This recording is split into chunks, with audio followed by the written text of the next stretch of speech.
Coronavirus has impacted society in a way that we could never have imagined. Businesses have closed, pubs have shut, and schools have been left strained. Places of worship have felt it just as bad, namely churches with older members.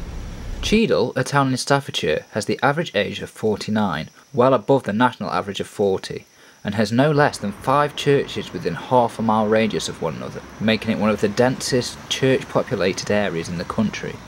Many of them have had to stay closed for the majority of the past 12 months.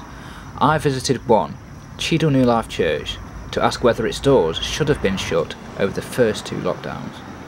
It is a question, isn't it, where you think, well, we shouldn't be doing that, we're God's people and God's called us.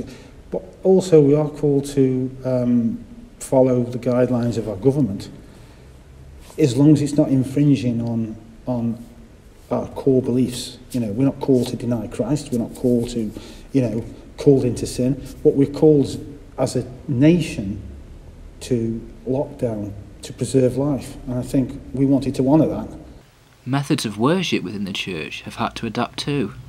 It's been different, not difficult, is probably a better way of saying it. It's added more workload to it, but it's also, as a musician, it's given us a bit more licence to experiment, a bit more than what I can do in the church, but the focus has not changed, if that makes sense. Still the centre of what we're doing is to make sure we can lead people into the presence of God, whether it's through the stage or through the media that we've been using, which is pre-recording it and then uploading it on the service. So, is in-person fellowship important anymore? I think, well, the Bible talks about koinonia, doesn't it? And I think it's something that God has created man to need fellowship one with another. It's not good for man to be alone, he says. Benjamin John from Christian campaign group Christian Concern agrees. The church generally has jumped too quickly to kind of say that ceasing the gathering of public corporate worship is fairly inconsequential, or that meeting at home, online, doing Zoom or live streaming, whatever, and those are, graces and blessings, that it's not the same. And it's not just, it feels a bit different. It's actually significantly not the same. It's not gathering together. However, he explained he thought the government should not have ordered churches to close. So I think in the first 2 lockdowns, churches should have been allowed to make the decision for themselves. That doesn't mean to say that churches should or have to have opened.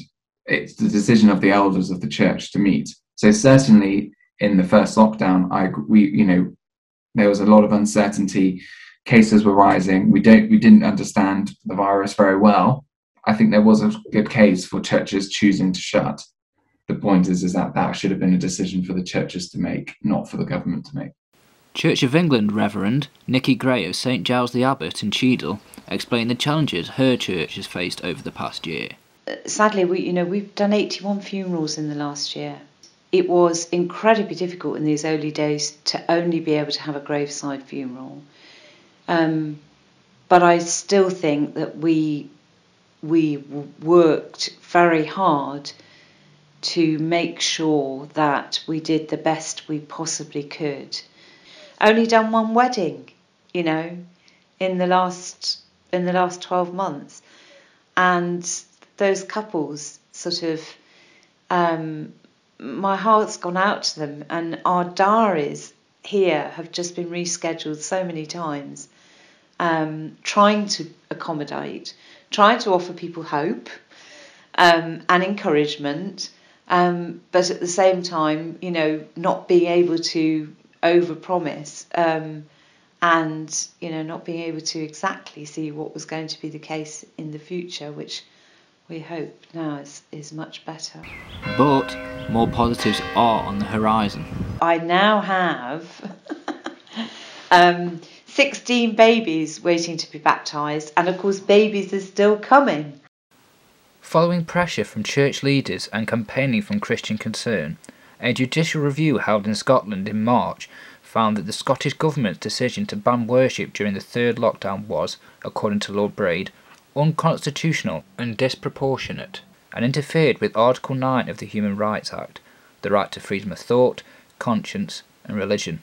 This will make it harder for governments in other home nations to close the church again, something that bodes well for the future, Benjamin says. We were really pleased. So after the first lockdown, when things were opening up and when churches were allowed to reopen in July, I think we felt encouraged, particularly because, and this is something I think a lot of churches are unaware of, that there's a distinction between what is legal, what is law, and what is guidance. And what the government effectively did was they basically put all the restrictions that they placed on churches into guidance, not into law.